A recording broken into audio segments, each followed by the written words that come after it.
Pacific మహాసముద్రంలోని దక్షిణ China సముద్రంపై గత కొన్నేళ్లుగా వివాదాలు కొనసాగుతూనే ఉన్నాయి. అక్కడ ఉద్రిక్త పరిస్థితులను సృష్టించి ప్రత్యర్థులను బెదరగొట్టడం చైనాకు కొత్త కాదు. ఈసారి ఫిలిప్పీన్స్ ను లక్ష్యంగా చేసుకుని ఒక పెద్ద వార్షిప్ ను సముద్ర జలాలపైకి తెచ్చింది చైనా.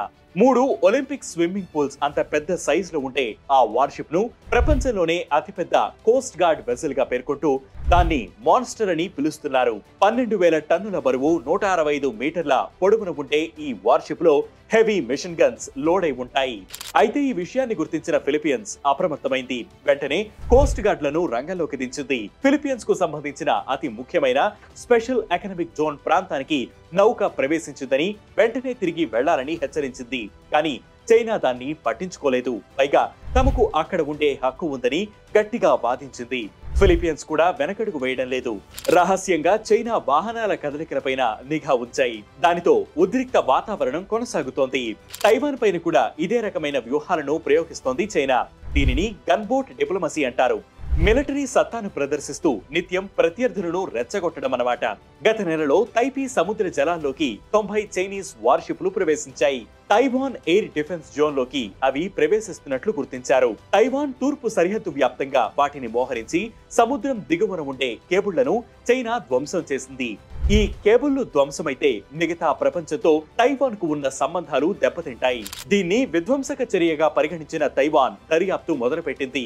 అయితే సౌత్ చైనా సీలో చైనా ఆగడాలకు అడ్డుకట్ట వేసి సవాల్ చేయాలని భారత్ భావిస్తోంది.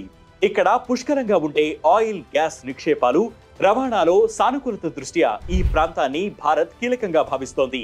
భౌగోళికంగా సౌత్ చైనా సీ అనేది హిందూ మహాసముద్రానికి ముఖద్వారం. ఇక్కడ ఉద్రిక్తతలు పెరిగి అవి యుద్ధానికి దారితీస్తే అది హిందూ మహాసముద్రంలో తన ఆధిపత్యాన్ని దెబ్బతీస్తాయని భారత్ ఆందోళన వ్యక్తం చేస్తోంది. ఆ పరిస్థితి ఎదురవ్వకుండా ముందుగానే భారత్ అప్రమత్తమవుతోంది. చైనాతో ఇబ్బంది పడుతున్న ఫిలిప్పీన్స్ కి మిలిటరీ పరంగా అండదండలు అందించాలని నిర్ణయించింది. ఫిలిప్పీన్స్ కోస్ట్ గార్డ్స్ కి 7 హెలికాప్టర్స్ సమకూరుస్తాం అని ఇప్పటికే ప్రకటించింది. వియత్నాం ఫిలిప్పీన్స్ కి 100 బ్రహ్మాస్ సూపర్ సోనిక్ మిసైల్స్ ఎగుమతి చేయడానికి ఒప్పందం కుదుర్చుకుంది. వియత్నాంతో కలిసి సౌత్ చైనా సీలో ఆయిల్, గ్యాస్ నిక్షేపాల తవ్వకం ప్రారంభించింది. 2019-2020లలో యుఎస్, జపాన్, ఫిలిప్పీన్స్ తో కలిసి సౌత్ చైనా సీలో డ్రిల్స్ నిర్వహించిన భారత్ 2023లో 7 ఏషియన్ స్టేట్స్ తో కలిసి 2 రోజుల పాటు సంయుక్త విన్యాసాల్లో పాల్గొంది. చైనా ఆధిపత్యాన్ని సవాల్ చేయడానికి వ్యూహాత్మకంగా అడుగులు వేస్తోంది.